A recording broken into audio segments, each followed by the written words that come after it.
केवल आपके चरण धुला के जल अपने ऊपर डाला था और आपने बलि के ऊपर कृपा की कि एक चरण उसके सिर पर रख दिया, पर प्रभु हमारे पति के ऊपर तो आपने कुछ ज्यादा ही कृपा कर दी।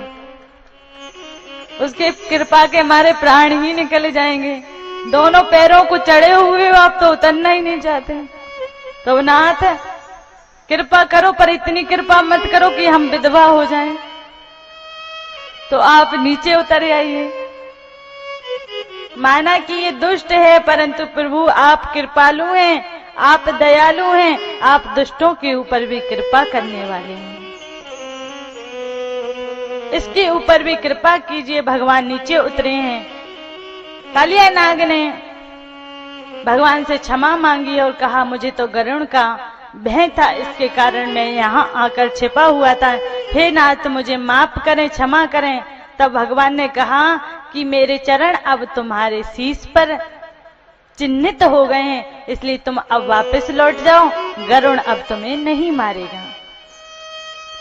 कालिया नाग ने भगवान को अपने शीश पर चढ़ाया है। बाहर लेकर आए भगवान श्री कृष्ण किनारे पर खड़े हुए हैं और इधर कालिया नाग भगवान को प्रणाम करके चला गया।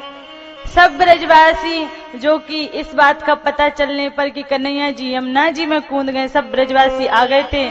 आधे तो बेहोश ही हो गए थे। यशोदा मैया को तो सुध भी नहीं था। कन्हैया जी ने जाकर यशोदा मैया को जगाया, अरे मैया देख तेरो लाला आयो है। तो यशोदा मैया ने झट से अपनी आंखें खोली, अपने लाला को हृदय से लगा लिया। अरे कन्हैया तू कहाँ चलो गो था। सब ब्रजवासी घर वापिस गए हैं। इधर गोपियों को, क्योंकि कन्हैया जी इतने सुंदर हैं भली 11 वर्ष के, अभी 11 वर्ष के हैं, परंतु वृद्ध अवस्था को प्राप्त होने वाली गोपियां भी कन्हैया जी को प्रेम भाव से देखती हैं। वासना नहीं है मां, कामना नहीं है, वो प्रेम है। उसे सच्चा प्रेम कहा जाता है, जिसमें ये नहीं देखा जाएगा कि शरीर का अंग कितना बड़ा है, शरीर की इंद्रियां कितनी बड़ी हैं।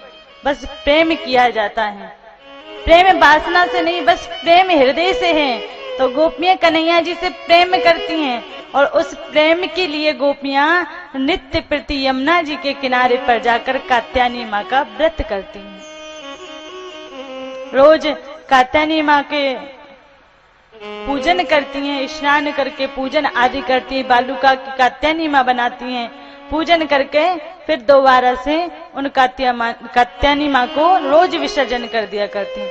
और वहां पर एक मंत्र बोलती हैं गोपियां, जो कि